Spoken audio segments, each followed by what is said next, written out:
തിരുവിതാംകൂർ ദേവസ്വം ബോർഡിൽ നടക്കുന്ന ദൈനംദിന ഉദ്യോഗസ്ഥ യോഗങ്ങളിൽ ഉൾപ്പെടുത്തണം എന്ന വിചിത്ര ആവശ്യവുമായി തിരുവിതാംകൂർ ദേവസ്വം എംപ്ലോയീസ് കോൺഫെഡറേഷൻ. നിർണായക തീരുമാനങ്ങൾ എടുക്കുന്ന യോഗത്തിലാണ് യൂണിയൻ പ്രതിനിധികളെ ഉൾപ്പെടുത്തണം എന്ന ആവശ്യം ഇടത് അനുകൂല യൂണിയൻ ഉന്നയിച്ചിരിക്കുന്നത്. ആവശ്യം ഉന്നയിച്ച ദേവസ്വം എംപ്ലോയീസ് കോൺഫെഡറേഷൻ തിരുവിതാംകൂർ ദേവസ്വം ബോർഡിന് കൈമാറിയ കത്ത് ജനം ടിവിക്ക് ലഭിച്ചു. ജനം എക്സ്ക്ലൂസീവ്.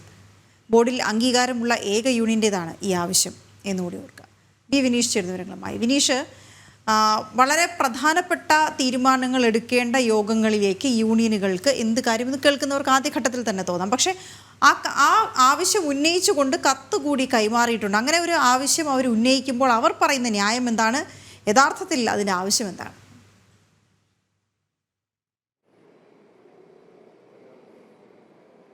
നിലവിൽ യഥാർത്ഥത്തിൽ അതിൻ്റെ ആവശ്യം എന്താണെന്ന് ചോദിച്ചാൽ അങ്ങനെ ഒരു ആവശ്യമില്ല. സാധാരണ എല്ലാ ഘട്ടങ്ങളിലും എല്ലാ യൂണിയൻ നേതാക്കളെയും വിവിധ വകുപ്പുകളിലെ യൂണിയൻ നേതാക്കളെ സർക്കാർ ചർച്ചയ്ക്ക് വിളിക്കുന്നത്, അല്ലെങ്കിൽ ആ ബോർഡുകൾ ചർച്ചയ്ക്ക് വിളിക്കുന്നത് ഏതെങ്കിലും തരത്തിലുള്ള പ്രശ്നങ്ങളുണ്ടായാൽ, തൊഴിലാളികളുടെ വിഷയങ്ങളുണ്ടായാൽ അത്തരം വിഷയങ്ങളിൽ മാത്രമാണ് ചർച്ചയ്ക്ക് വിളിക്കാറ്.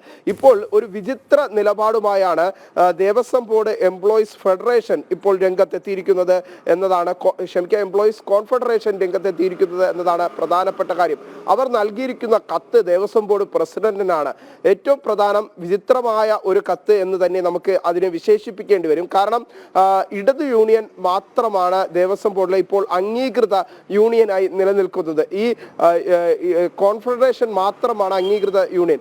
ആ സാഹചര്യത്തിലാണ് ഇപ്പോൾ ഇത്തരത്തിലുള്ള ഒരു കത്ത് ദേവസ്വം ബോർഡിനും ദേവസ്വം ബോർഡ് പ്രസിഡന്റിനും ഇടത് യൂണിയൻ ഭാരവാഹികൾ കൈമാറിയിരിക്കുന്നത് എന്നതാണ് പ്രധാനപ്പെട്ട കാര്യം. എല്ലാ സർക്കാർ, പ്രത്യേകിച്ച് ഉദ്യോഗസ്ഥർ പങ്കെടുക്കുന്ന എല്ലാ യോഗങ്ങളും, ഉദ്യോഗസ്ഥരുടെ ദൈനംദിന യോഗങ്ങൾ, ഒപ്പം തന്നെ ഗ്രൂപ്പ് അസിസ്റ്റന്റ് കമ്മീഷണർ ഓഫീസുകളിലെ എല്ലാ യോഗങ്ങളും, അങ്ങനെ എല്ലാ യോഗങ്ങളെക്കുറിച്ചും ഈ കത്തിൽ വ്യക്തമാക്കുന്നുണ്ട്. ആ കത്തിൽ പറയുന്നത് പ്രധാനമായും ഇത്തരത്തിൽ തന്നെയാണ്.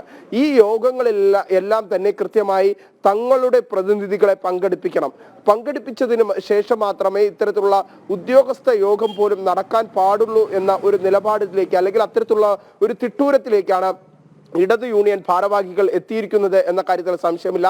ഇതിന് പിന്നിൽ കൃത്യമായ അജണ്ടയുണ്ട്. കാരണം പുതുതായി ഒരു ജീവനക്കാരൻ ദേവസ്വം ബോർഡിലേക്ക് എത്തിയാൽ ഈ ഇടത് യൂണിയന്റെ ഭാഗമായി മാത്രമേ പിന്നീട് മുന്നോട്ട് പോകാൻ സാധിക്കുകയുള്ളൂ. കാരണം ഉദ്യോഗസ്ഥ യോഗങ്ങളിൽ പങ്കെടുക്കുന്നത്, അല്ലെങ്കിൽ ദൈനംദിന ഉദ്യോഗസ്ഥ യോഗങ്ങളിൽ പോലും പങ്കെടുക്കുന്നത് ഇടത് യൂണിയന്റെ ഭാരവാഹികളാണ്.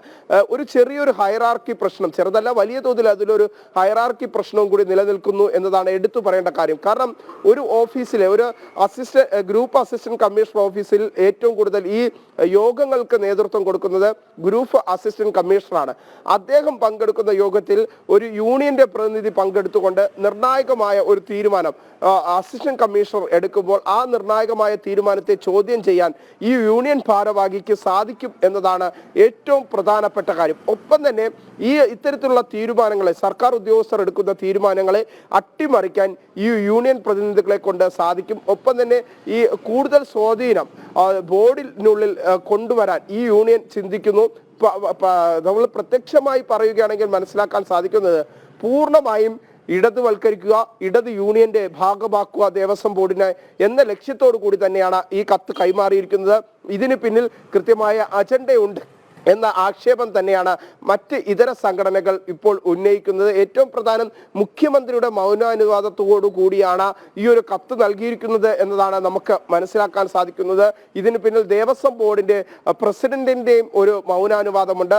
ആദ്യഘട്ടത്തിൽ ഇതിനെ കൃത്യമായി ഈ ഒരു യൂണിയൻ ആവശ്യപ്പെട്ടതിന്റെ അടിസ്ഥാനത്തിൽ നടപ്പിലാക്കാനുള്ള ഒരു നീക്കം, അണിയറ നീക്കം ഇപ്പോൾ ദേവസ്വം ബോർഡിന്റെ ഭാഗത്ത് നിന്ന് ഉണ്ടാകുന്നു എന്നതാണ് പ്രധാനപ്പെട്ട കാര്യം. എന്തായിരുന്നാലും നിർണായകമായ തീരുമാനങ്ങൾ എടുക്കുന്ന യോഗങ്ങളിൽ, ഉദ്യോഗസ്ഥ യോഗങ്ങളിൽ ഈ യൂണിയൻ പ്രതിനിധികൾ പങ്കെടുക്കുന്നത്, അല്ലെങ്കിൽ അത്തരത്തിലുള്ള ഒരു തീരുമാനത്തിലേക്ക് ദേവസ്വം ബോർഡ് പോയി കഴിഞ്ഞാൽ അത് ദേവസ്വം ബോർഡ് വരും കാലങ്ങളിൽ പ്രത്യേകിച്ച് ബോർഡ് അംഗങ്ങൾ ചെയ്യുന്ന ഏറ്റവും വലിയ ഒരു അനീതിയായിരിക്കും എന്ന കാര്യത്തിൽ സംശയമില്ല. അതെ, വിനീഷ് വിവരങ്ങൾ നൽകുകയായിരുന്നു. ഇനി അങ്ങനെ ഒരു തീരുമാനത്തിലേക്ക് പോകുമോ എന്നുള്ളതാണ് നമ്മൾ നോക്കേണ്ടത്. ഏതായാലും അങ്ങനെ ഒരു ആവശ്യം അവർ ഉന്നയിച്ച് കത്ത് നൽകിയിട്ടുണ്ട്.